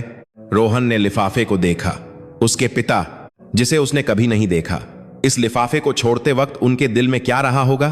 पापा, रोहन ने बोलना शुरू किया, अभी का चेयरमैन तो अर्जुन है। हां, अजय का बेटा। उसने मेरे साथ जो कुछ किया, क्या इसीलिए किया? रोहन की मुट्ठी भिंच गई। उसने मुझे चौकीदार का बेटा कहकर बेइज्जत किया, हर तरह से परेशान किया। मुझे सुरेश साहब ने सब बताया। वह आदमी मेरे पिता के दुश्मन का बेटा था। रोहन की आंखों में आग जल उठी। यह गुस्सा नहीं था, यह एक संकल्प था। पापा, मैं वह कंपनी नहीं छोड़ूंगा। क्या? मैं आखिर तक जाऊंगा, जब तक मैं अपने माँ बाप के साथ हुए अन्याय का बदला नहीं ले लेता। राकेश ने अपने बेटे को देखा, बिल्कुल अपने पिता जैसी आंखें। 32 साल पहले गोद में लिया हुआ 2 साल का बच्चा आज इतना बड़ा हो गया था। रोहन, पापा शुक्रिया। रोहन ने राकेश को गले लगा लिया। 30 साल तक मुझे पालने के लिए शुक्रिया, अपनी जान पर खेलकर मुझे बचाने के लिए शुक्रिया। रोहन, आप ही मेरे असली पापा हो। खून का रिश्ता नहीं है, लेकिन आप ही मेरे पापा हो। राकेश ने अपने बेटे को कसकर गले लगा लिया और रो पड़ा। 30 साल से दिल में दबा हुआ अपराधबोध आंसू बनकर बह निकला। अगले दिन रोहन ने सुरेश को फोन किया। प्रेसिडेंट साहब, मैं रोहन बोल रहा हूं। रोहन, क्या तुम्हारे पिता ने तुम्हें सब बता दिया? जी, सब बता दिया। फोन के दूसरी तरफ खामोशी थी। अब तुम क्या करना चाहते हो? मैं सच को सामने लाना चाहता हूं। रोहन की आवाज दृढ़ थी। मेरे मां बाप के कातिलों और 30 साल तक जो उन्होंने चुराया है, मैं सब कुछ वापस लूंगा। सुरेश मुस्कुराया। साहब, क्या आपने सुना? आपका बेटा वापस आ गया है। ठीक है, मैं इस हफ्ते एक आपातकालीन बोर्ड मीटिंग बुलाता हूं। Board meeting? वहीं हम सारे सच का खुलासा करेंगे। क्या तुम तैयार हो? रोहन ने अपनी मुट्ठी भींच ली। मैं तैयार हूं। 30 साल से छिपा हुआ सच अब दुनिया के सामने आने का वक्त आ गया था। कुछ दिनों बाद सूर्यवंशी ग्रुप के मुख्यालय के बड़े मीटिंग हॉल में सभी एग्जीक्यूटिव्स जमा थे। अचानक बुलाई गई आपातकालीन बोर्ड मीटिंग से सब हैरान थे। अचानक क्या हो गया? प्रेसिडेंट साहब ने कहा कि कोई जरूरी मुद्दा है। क्या चेयरमैन आएंगे? तभी मीटिंग हॉल का दरवाजा खुला। अर्जुन अंदर आया, काले सूट में। उसके माथे पर शिकन थी। यह क्या हो रहा है? मेरी इजाजत के बिना बोर्ड मीटिंग कौन बुलाता है? माफ कीजिए चेयरमैन साहब, सुरेश ने शांति से जवाब दिया। एक जरूरी मुद्दा था। अर्जुन अपनी कुर्सी पर बैठते हुए बोला, जल्दी खत्म करो, मेरे पास वक्त नहीं है। सभी के बैठने के बाद सुरेश मीटिंग हॉल के सामने गया। आज इस मीटिंग को बुलाने की एक वजह है, उसने धीरे धीरे कहा। मैं 30 साल से छिपे एक सच को सामने लाना चाहता हूं। हॉल में सन्नाटा छा गया। 30 साल से छिपा सच? यह क्या बात हुई? अर्जुन ने अपनी आंखें सिकोड़ी। क्या बकवास है? बकवास बंद करो और मुद्दे पर आओ। यह मुद्दा ही है चेयरमैन साहब। सुरेश की आंखें तेज हो गईं। या यूं कहें, आप चेयरमैन नहीं हैं। हॉल में कानाफूसी शुरू हो गई।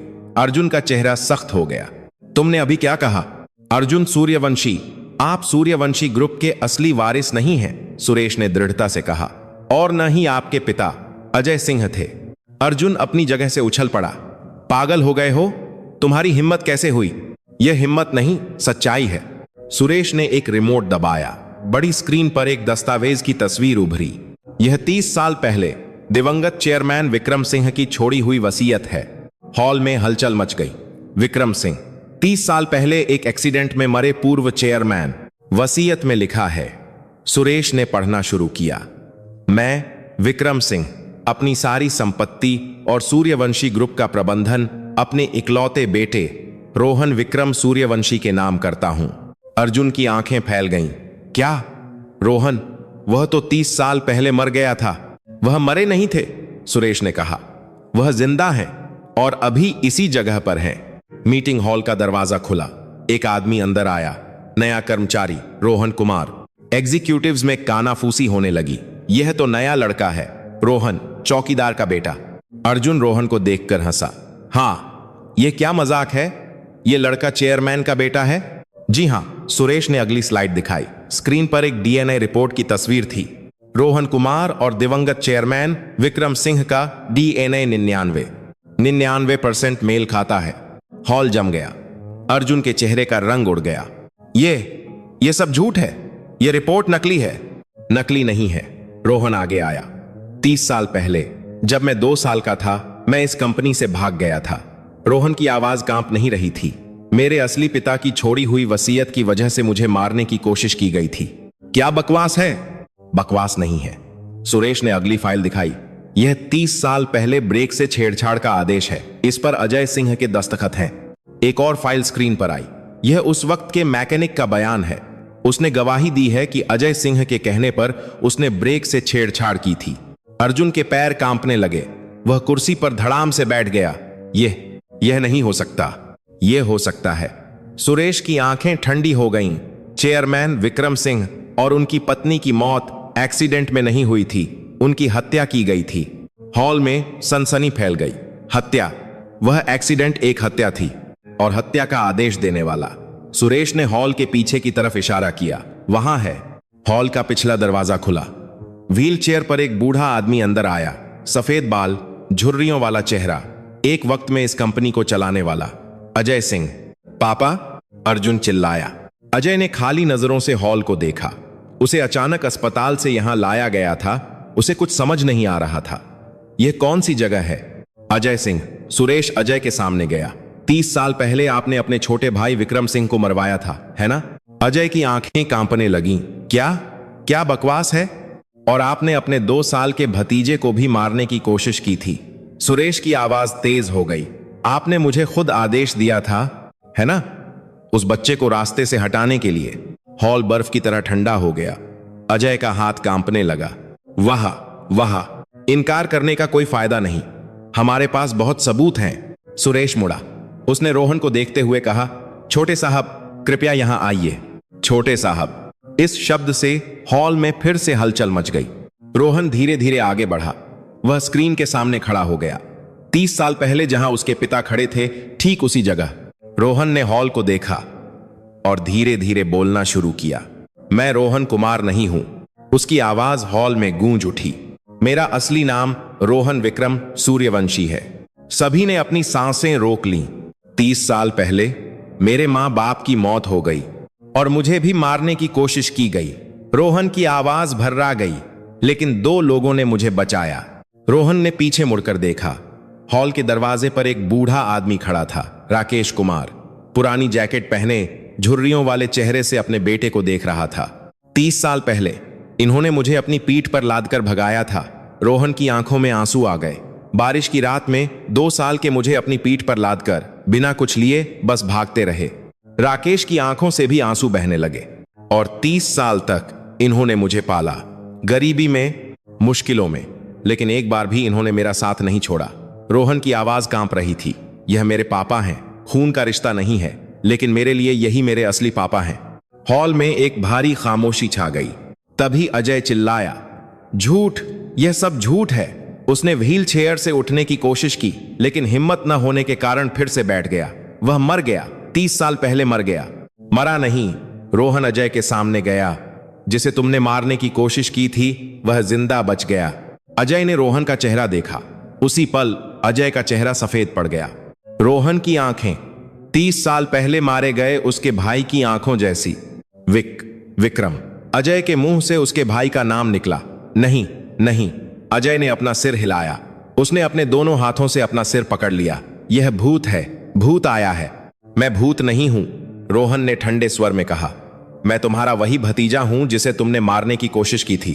अजय की आंखों से आंसू बहने लगे, डर और अपराध बोध के मिले जुले आंसू। मैं अजय अपनी बात पूरी नहीं कर सका और बेहोश होकर आगे गिर गया। पापा, अर्जुन दौड़ कर गया, लेकिन सुरक्षा गार्डों ने उसे रोक लिया। अर्जुन सूर्यवंशी, हिलना मत। क्या है? हटो। अजय सिंह के साथ साजिश में शामिल होने के लिए आपको जांच का सामना करना होगा। मैं कुछ नहीं जानता, यह सब पापा ने किया है। अर्जुन की चीख हॉल में गूंज उठी, लेकिन किसी ने उसका साथ नहीं दिया। सभी एग्जीक्यूटिव्स ने मुंह फेर लिया। 30 साल तक जिस चेयरमैन की वे सेवा करते रहे, वह एक धोखेबाज था, एक कातिल का बेटा था। सुरेश फिर से सामने आया। मैं यह घोषणा करता हूं कि रोहन विक्रम सूर्यवंशी ग्रुप के असली वारिस हैं। उसने एग्जीक्यूटिव्स को देखते हुए कहा, किसी को कोई आपत्ति है? किसी ने जवाब नहीं दिया। खामोशी ही सहमति थी। सुरेश ने रोहन को देखा। 30 साल पहले गोद में लिया हुआ 2 साल का बच्चा आज एक आत्मविश्वास से भरा नौजवान बनकर वापस आया था। चेयरमैन साहब, नहीं, छोटे साहब। सुरेश की आंखों में आंसू आ गए। आखिरकार आप वापस आ गए। रोहन ने चुपचाप सुरेश को देखा और गहरा झुककर प्रणाम किया। 30 साल तक इंतजार करने के लिए आपका धन्यवाद। हॉल के पीछे से राकेश चुपचाप अपने आंसू पोंछ रहा था। रोहन बेटा, अब तुम अपनी सही जगह पर आ गए हो। 30 साल से छिपा सच आखिरकार दुनिया के सामने आ गया था। बोर्ड मीटिंग के बाद खबरें आग की तरह फैल गईं। सूर्यवंशी ग्रुप के पूर्व चेयरमैन अजय सिंह 30 साल पहले भाई की हत्या के आरोप में गिरफ्तार। चेयरमैन अर्जुन सूर्यवंशी साजिश और गबन के आरोप में जांच के दायरे में। पत्रकार सूर्यवंशी ग्रुप के मुख्यालय के सामने जमा हो गए। कैमरों की फ्लैश और माइक की भीड़। प्रेसिडेंट साहब, क्या अजय सिंह ने सच में अपने भाई को मरवाया था? क्या यह सच है कि 30 साल से एक छिपा हुआ वारिस था? सुरेश चुपचाप पत्रकारों के बीच से गुजर गया। उसने कोई जवाब नहीं दिया। जांच शुरू हुई। 30 साल से जमा हुआ भ्रष्टाचार एक एक करके सामने आने लगा। अजय के अपराधों की कोई गिनती नहीं थी। भाई भाभी की हत्या की साजिश, वसीयत को छिपाना, कंपनी के पैसे का गबन, काला धन और टैक्स चोरी। पुलिस ने अजय के नर्सिंग होम पर छापा मारा। अजय को बिस्तर पर ही गिरफ्तार कर लिया गया।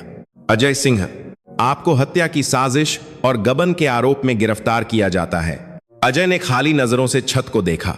मैं चेयरमैन हूं, मैं चेयरमैन हूं। वह बस यही बड़बड़ाता रहा। वह मानसिक रूप से टूट चुका था। अर्जुन भी नहीं बच सका। पिता के अपराधों को जानने के बावजूद चुप रहने का आरोप और साथ ही उसका खुद का गबन। मैं कुछ नहीं जानता था, यह सब पापा ने किया है। अर्जुन ने बचने की बहुत कोशिश की, लेकिन सबूत बहुत ज्यादा थे। अर्जुन सूर्यवंशी के नाम पर विदेशी खातों में 300 करोड़ रुपए पाए गए हैं। कंपनी के पैसे को निजी मनोरंजन पर खर्च करने के भी सबूत मिले हैं। अर्जुन का चेहरा सफेद पड़ गया। उसके पास कहने के लिए कुछ नहीं था। उसके हाथों में हथकड़ियां लग गईं। अर्जुन सूर्यवंशी, आपको गबन और धोखाधड़ी के आरोप में गिरफ्तार किया जाता है। अर्जुन को ले जाते समय वह चिल्लाया, मैं चेयरमैन हूं, यह कंपनी मेरी है। लेकिन किसी ने उसकी बात नहीं सुनी। 30 साल से चुराई हुई कुर्सी अब मालिक को वापस करने का वक्त आ गया था।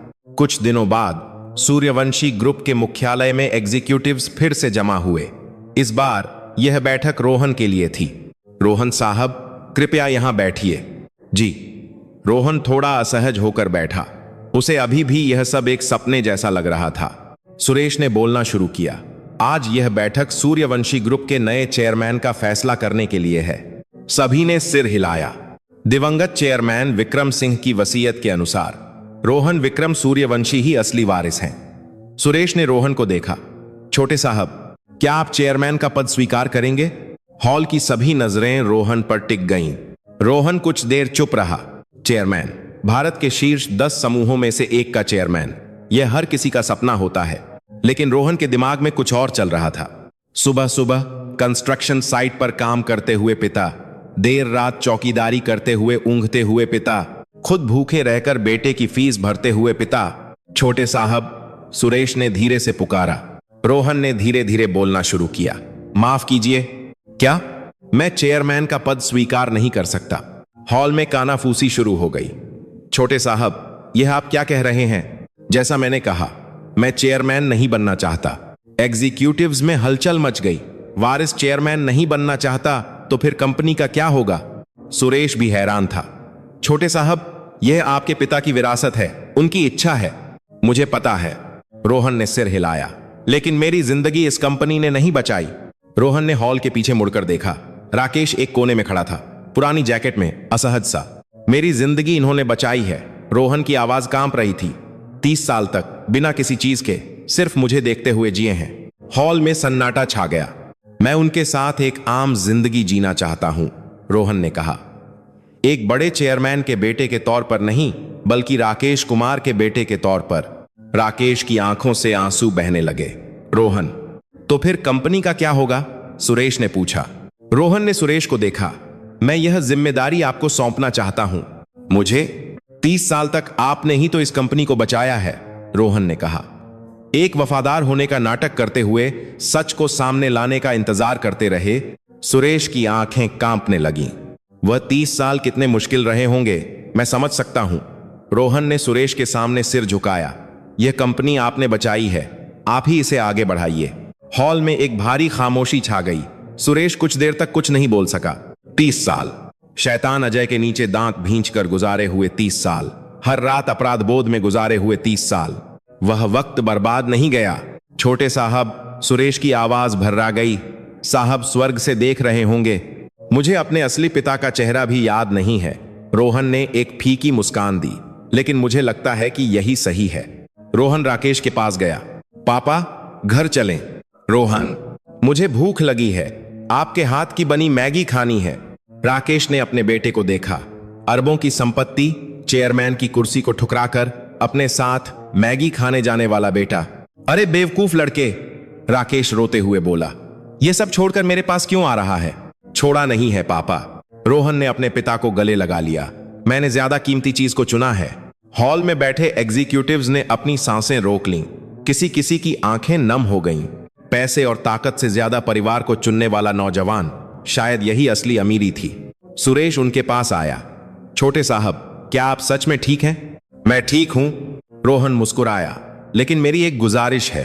कहिए, क्या आप मेरे पापा को कंपनी में चौकीदार की नौकरी दे सकते हैं? सुरेश एक पल के लिए हैरान रह गया, फिर वह हंस पड़ा।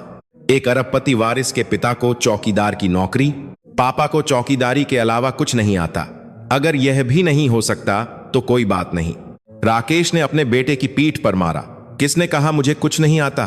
पापा, सच तो यही है। तू? बाप बेटे की इस नोकझोंक से हॉल में हंसी फैल गई। 30 साल से भारी माहौल एक पल में हल्का हो गया। सुरेश ने दोनों को देखते हुए सोचा, साहब, आप देख रहे हैं आपका बेटा कितना महान बन गया है। आपका प्यारा बेटा दुनिया का सबसे अमीर आदमी बन गया है। 1 साल बीत गया। सूर्यवंशी ग्रुप सुरेश शर्मा की अध्यक्षता में स्थिर हो गया। अजय और अर्जुन पर मुकदमा चला। अजय को हत्या की साजिश के आरोप में उम्र कैद की सजा हुई, लेकिन सजा काटने से पहले ही उसकी बीमारी बढ़ गई और वह अस्पताल में ही रह गया। पूरी जिंदगी लालच में अपने भाई को मारने वाला आदमी, उसका अंत बहुत दुखद हुआ। अर्जुन को गबन और धोखाधड़ी के आरोप में 15 साल की सजा हुई। मैं चेयरमैन हूं, यह कंपनी मेरी है। वह अदालत में भी चिल्लाता रहा, लेकिन किसी ने नहीं सुना। 30 साल से चुराई हुई चीजें आखिरकार उसे लौटानी पड़ी। और रोहन, उसने वादे के मुताबिक एक आम जिंदगी चुनी। उसने सूर्यवंशी ग्रुप के बजाय एक छोटी सी कंपनी में नौकरी कर ली। तनख्वाह बड़ी कंपनी से आधी भी नहीं थी, लेकिन रोहन खुश था। रोहन, घर चलें? जी, कल मिलते हैं। एक आम कर्मचारी की जिंदगी, यही रोहन के लिए सबसे कीमती थी। और राकेश? सुरेश ने रोहन की गुजारिश पूरी की। उसने राकेश को सूर्यवंशी ग्रुप के मुख्यालय में चौकीदार की नौकरी दे दी। राकेश जी, यह तो बहुत ज्यादा है। क्या ज्यादा है? आप छोटे साहब के पिता हैं, इतना तो करना ही होगा। मुझे बस चौकीदारी करनी है ना? हाँ, आराम से कीजिए। राकेश हर सुबह मुख्यालय की लॉबी में आने जाने वाले कर्मचारियों को नमस्ते करता। सुप्रभात। नमस्ते अंकल। युवा कर्मचारी उसे खुशी से जवाब देते। कोई नहीं जानता था कि वह एक अरबपति वारिस का पिता है। राकेश को यही अच्छा लगता था। सिर्फ सुरेश कभी कभी आकर उसके साथ चाय पी लेता था। राकेश जी, तबीयत कैसी है? आपकी दुआ से ठीक हूं। आप कैसे हैं चेयरमैन साहब? मैं भी ठीक हूं। दोनों बूढ़े आदमी एक दूसरे को देखकर मुस्कुराते। 30 साल पहले बारिश की रात में बच्चे को सौंपकर अलग हुए दो लोग अब शांति से चाय पी रहे थे। चेयरमैन साहब, शुक्रिया। किस लिए? मेरे बेटे? नहीं, छोटे साहब की रक्षा करने के लिए। सुरेश ने सिर हिलाया। रक्षा तो आपने की है राकेश जी, मैंने तो बस इंतजार किया है। वह इंतजार कितना मुश्किल रहा होगा। आपके 30 साल भी तो मुश्किल रहे होंगे। दोनों चुपचाप खिड़की से बाहर देखने लगे। 30 साल का वक्त उनकी आंखों के सामने से गुजर गया। पतझड़ का मौसम आया। रोहन के लिए एक अच्छी खबर आई। उसकी शादी हो गई। दुल्हन उसी की कंपनी की एक सहकर्मी थी, जो रोहन का अतीत जानने के बाद भी उससे प्यार करती थी। तुम्हें पता है, रोहन एक अमीर घराने का वारिस था। हाँ, लेकिन उसने सब कुछ ठुकरा दिया। क्यों? वह बेवकूफ है क्या? बेवकूफ तो है, लेकिन मुझे उसी बेवकूफ से प्यार है। एक छोटी सी शादी थी। मेहमान ज्यादा नहीं थे, लेकिन सिर्फ वही लोग थे जो दिल से उन्हें बधाई दे रहे थे। राकेश अपने बेटे की शादी में फूट फूट कर रोया। पापा, क्यों रो रहे हो? आज तो खुशी का दिन है। खुशी के आंसू हैं, बेवकूफ। सब आपकी वजह से है पापा। आपने मुझे पाला, इसीलिए मैं आज यहां हूं। रोहन ने अपने पिता को गले लगा लिया। शुक्रिया पापा। इस एक शब्द पर राकेश और जोर से रोने लगा। 1 साल और बीत गया। रोहन के घर एक बच्चे का जन्म हुआ, एक बेटा। राकेश अब दादा बन गया था। पापा, आप नाम रखिए। मैं? हाँ, आप ही रखिए। राकेश ने अपने पोते को गोद में लेकर कुछ देर तक देखा।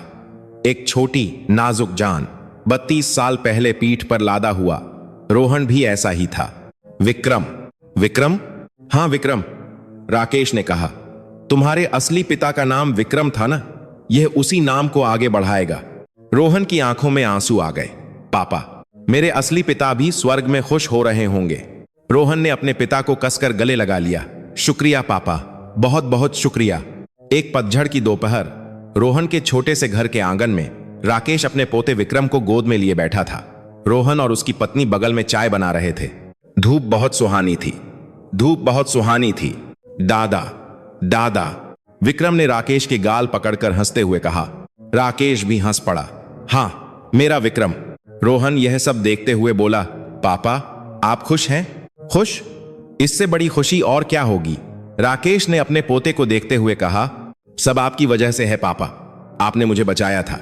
राकेश ने एक पल के लिए आसमान की तरफ देखा। 32 साल पहले की वह रात याद आ गई। बारिश की रात, 2 साल के बच्चे को पीठ पर लादे अंधेरे में भागती हुई रात। तब उसे नहीं पता था कि ऐसा होगा। रोहन, हम उस रात जो मैं भागा था ना, राकेश ने धीरे धीरे कहा। माच को मैंने बात हो गई, वह कोई मजबूरी नहीं थी, मैंने अपनी जिंदगी को बचाया था। रोहन ने अपने पिता को देखा। झुर्रियों से भरा चेहरा, सफेद बाल, लेकिन उसकी आंखें अब भी उतनी ही गर्मजोशी से भरी थीं। पापा, मैं भी आप जैसा पापा बनूंगा। क्या बकवास है? विक्रम के लिए, जैसा आपने मेरे लिए किया। राकेश मुस्कुराया। करना ही पड़ेगा। पोता फिर से खिलखिलाकर हंस पड़ा। रोहन की पत्नी ने चाय देते हुए कहा, पापा जी, चाय लीजिए। शुक्रिया बहू। छोटे से आंगन में हंसी गूंज उठी। यह कोई आलीशान हवेली नहीं थी, न ही अरबों की संपत्ति, लेकिन इस छोटे से आंगन में वह चीज थी जो दुनिया में कहीं नहीं थी, परिवार नाम का खजाना। राकेश ने अपने पोते को गोद में लिए हुए बुदबुदाया, साहब, आप देख रहे हैं? उसे लगा आसमान में कहीं चेयरमैन विक्रम सिंह मुस्कुरा रहे होंगे। उनका बेटा इतनी खुशी से जी रहा है, दुनिया का सबसे अमीर आदमी बन गया है। सबसे बड़ी दौलत पैसा नहीं थी, किसी इंसान की रक्षा करने वाला दिल, वही असली दौलत थी। आज की कहानी कैसी लगी? 30 साल तक बच्चे की रक्षा करने वाला ड्राइवर और उस प्यार का बदला चुकाने वाला बेटा। यह कहानी दिखाती है कि सबसे बड़ी दौलत पैसा नहीं, बल्कि किसी की रक्षा करने वाला दिल है। क्या आपके पास भी कोई ऐसा है जो चुपचाप आपकी रक्षा करता है? आज उनसे प्यार के 2 शब्द क्यों नहीं कहते? अगर आपको यह वीडियो पसंद आया तो कृपया सब्सक्राइब करें, लाइक करें और नोटिफिकेशन बेल को भी दबाएं और कमेंट में अपनी कहानी भी हमें सुनाएं। आज सुनने के लिए आपका धन्यवाद। अगली कहानी में फिर मिलेंगे।